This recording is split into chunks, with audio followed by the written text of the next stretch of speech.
Not your average tabletop. Woohoo! Welcome to Not Your Average Tabletop. I'm Zach, And I'm Pepper. and today we're giving our first impressions of Knister, which is a game we played on Board Game Arena. It's a roll and write game, and yeah, we had recently played. What was the other one, Pepper? The other Splitter. one was Splitter. Yes, so we'll have a video going up of that one as well. It should be going out the same day as this, so you can check that one out as well. Both from Board Game Arena or on Board Game Arena. But we played this one after that one actually, and um, this one when I started looking at this, I was like, oh boy, I always love poker in games because you don't always get it. I feel like the only times you get it are in Western themed games. That is the only time you get poker in board games, and it's I don't know what it is, but I think there is some crossover between people that play poker and people that play board games. But I don't know that it's as much of a crossover as I would have initially thought. Because there are a lot of people that play board games and then they don't really understand how like poker hands and Yeah, stuff work, which is a little surprising to me. yeah. I could I would have see. thought it would be a much more crossover. Yeah, I would think that people who play board games would play poker, but poker players, you got gambling, It all is that. different, Makes sense that they wouldn't all come to board games. But yeah, it is surprising that more don't go and say I like poker too. But right? this one's kind of grid poker, rolling right. You kind of roll the dice here, and then you put the number into one of the spots of the 5 by 5 grid. Be 25 rounds. Where you do that, I guess just go skip, have it simulate all this.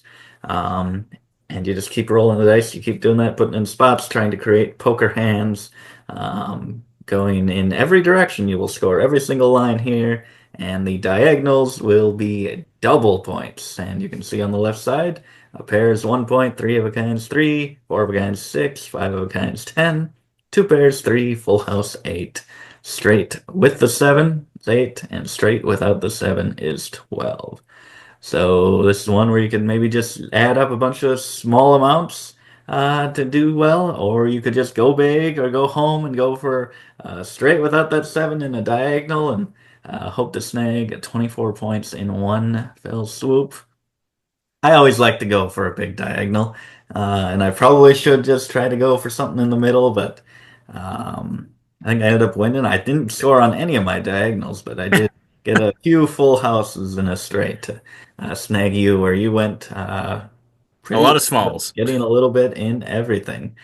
Um, I I played this twice. I played it myself and then with you, and I getting a little more comfortable with it because right away I was like, I don't know about this one. I'm not feeling it. This is way too hard to try to get everything perfect. But you just gotta accept you're not gonna get everything perfect, and then it gets a lot more entertaining, a lot more fun. Yeah, there's definitely kind of a little bit of a pattern kind of building thing going on here. Makes me think of games like On Tour. Does make me think of Splitter a little bit. And was there another one I had told you about? There's another one I think I mentioned. I don't. It's not coming to the top of my head now, but it reminds me of those games where you're kind of placing things in hopes that you can kind of, okay, I'm gonna try to come back and do this. Like on mine, I think for my two diagonals, I was hoping to get one more seven in the center there, and we rolled Mm. those. I think we rolled three sevens like in the first five or six rolls, and then I was just like, okay, well, I'm waiting for the next seven because it should be one of the most common rolls, and it just never came. So sometimes that's just how it goes. If you've played Catan, you've probably felt that before, where you're waiting for a six or an eight, and they just never come up. Sometimes it just seems like some numbers get hot. I don't know how that works odds wise, but it happens, especially when you're only doing 25 rolls. But I like this one quite a bit. I do, like I said, like poker. So if you don't necessarily like that, you might not like this one as much. But and I like roll and write games. So I've got two good things going for me. I'm probably coming in at like a 7.5 for this one. It's a very quick game. And yeah, I would not mind getting a physical copy of this one.